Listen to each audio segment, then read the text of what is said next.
She had maybe 30 minutes, maybe less. Alice's hands trembled against the steering wheel as she sped through Boulder traffic, her phone's GPS screaming directions she could barely hear over her hammering heart.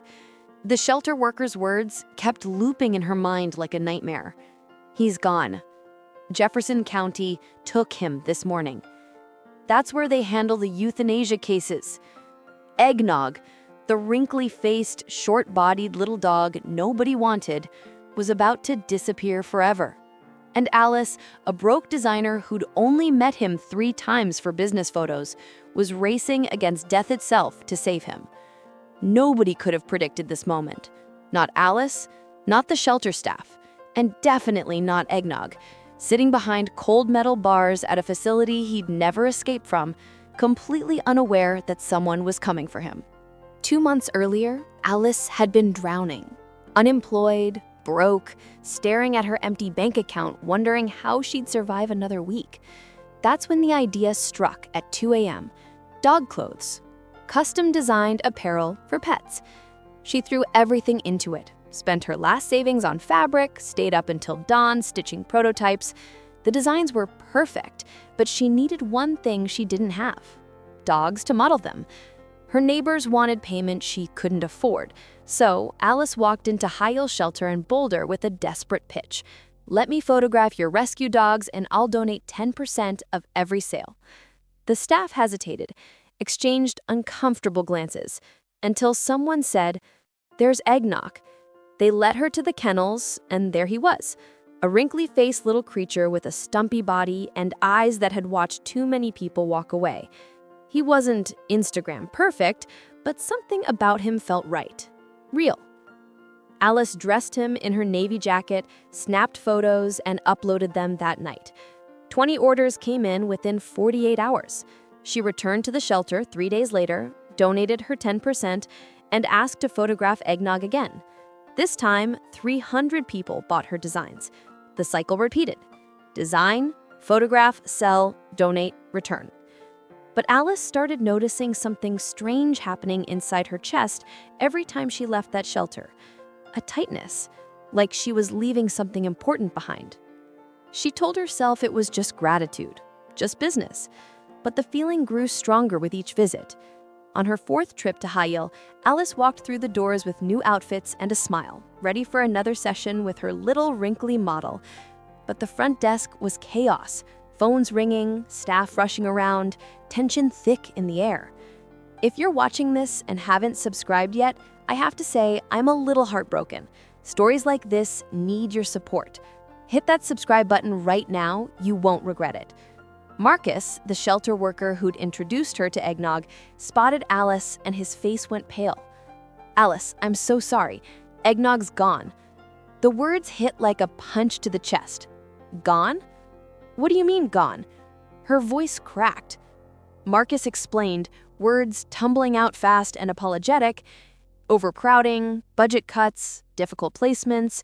Dogs that stayed too long without adoption were being transferred to Jefferson County Animal Services, the facility that handled euthanasia cases for the region. Eggnog had been on their list for weeks, passed over by hundreds of potential adopters, labeled unadoptable. They'd taken him that morning. Time fractured. Alice's brain short-circuited, trying and failing to process what she was hearing.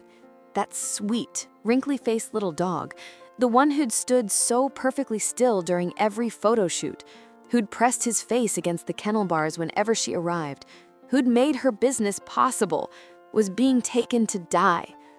"Which facility?" Alice demanded, her voice barely above a whisper. "Jefferson County." "But Alice," Marcus started. She didn't let him finish. Alice spun around and ran, sprinted to her car, hands shaking so violently she could barely get the key in the ignition. Her phone's GPS said 25 minutes. 25 minutes between Eggnog and whatever was waiting for him at that facility. She pressed the accelerator, weaving through traffic, her heart hammering against her ribs like a prisoner desperate to escape. Every red light felt like a knife twisting deeper. Every slow driver blocking her lane made her want to scream. The rational part of her brain kept whispering doubts. You barely know him. This is crazy. You can't afford a dog. You're not ready."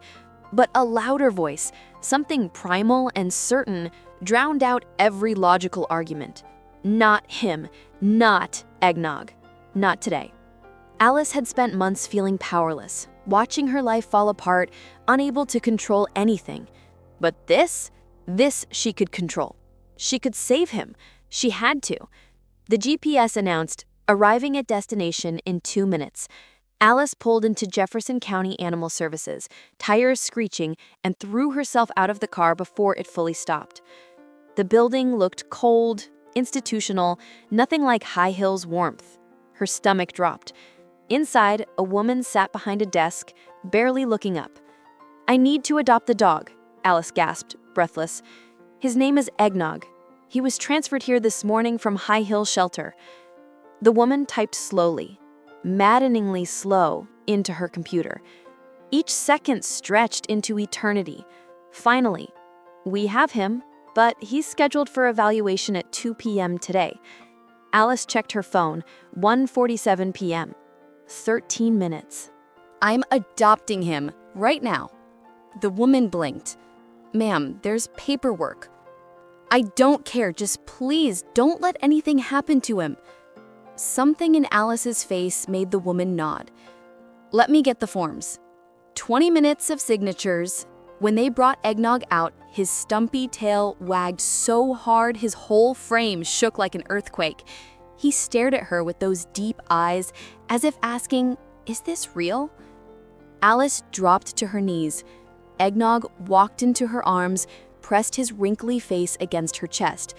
She hadn't just saved his life. Somehow, he'd saved hers too. That night, Alice discovered his less heroic qualities: window-rattling snoring, toxic gas attacks at 3 a.m. She laughed until her stomach hurt. Alice's business exploded.